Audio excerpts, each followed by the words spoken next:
Remue ménage. Remue ménage.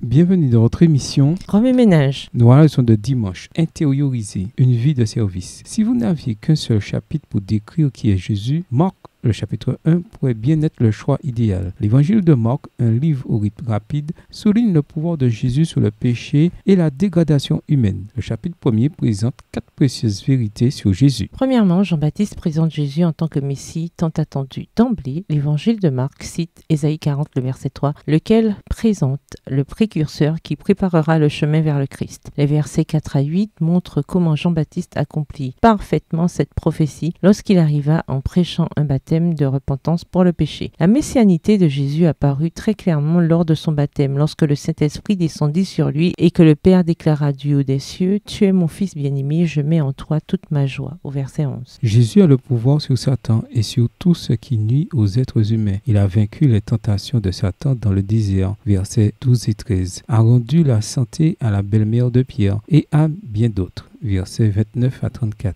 et a chassé les démons de leurs pauvres victimes, versets 21 à 28 et 40 à 45. La démonstration de puissance de Jésus captait l'attention des gens, sa renommée se répandit et les foules constataient que même les esprits impurs lui obéissaient, verset 27. Troisièmement, Jésus désire que les gens collaborent avec lui dans son ministère d'enseignement et de prédication. Il arriva en Galilée en prêchant l'évangile du royaume de Dieu, exhortant ses auditeurs à se repentir et à croire en cette bonne nouvelle au verset 14 et 15. Là, le long de la mer de Galilée, il commença à appeler des disciples pour l'aider dans son ministère, montrant ainsi la nécessité d'une collaboration dans la proclamation de l'évangile au verset 16 à 20. Les disciples suivirent immédiatement Jésus dans la synagogue de Capernaum, où les foules s'étonnaient de la puissance et de l'autorité des enseignements de Jésus au verset 21 et 22. Quatrièmement, ici-bas, Jésus tirait sa puissance d'une source secrète. Très tôt le lendemain, alors qu'il faisait encore nuit noire, Jésus se leva et sortit de la maison. Il s'en alla hors de la ville, dans un endroit isolé. Là, il se mit à prier, verset 35. Au milieu d'une vie de service bien remplie, sans doute épuisante, Jésus se levait tôt le matin pour parler à son Père, afin d'être nourri et guidé spirituellement. Quel était donc le secret de la réussite de son ministère? Il prenait le temps de communier intimement avec son Père. Remue ménage, revenez à votre texte écrit et étudiez le passage. Encerclez les mots, expressions ou idées répétées. Soulignez les mots, expressions qui sont importants et qui signifient quelque chose pour vous. Reliez par une flèche les mots, expressions aux autres mots, expressions associés ou connexes. Quels éclairages particuliers vos notes semblent-elles indiquer dans l'ensemble? Mémorisez votre verset préféré tiré de Marc 1. Écrivez-le plusieurs fois pour vous le rappeler plus facilement. Qu'est-ce que les textes bibliques de cette semaine vous apprennent sur les exigences et les fardeaux d'une vie consacrée au service des autres? Selon vous, que ressentaient les disciples en voyant Jésus exercer son ministère? Au revoir. Et à demain si Dieu veut.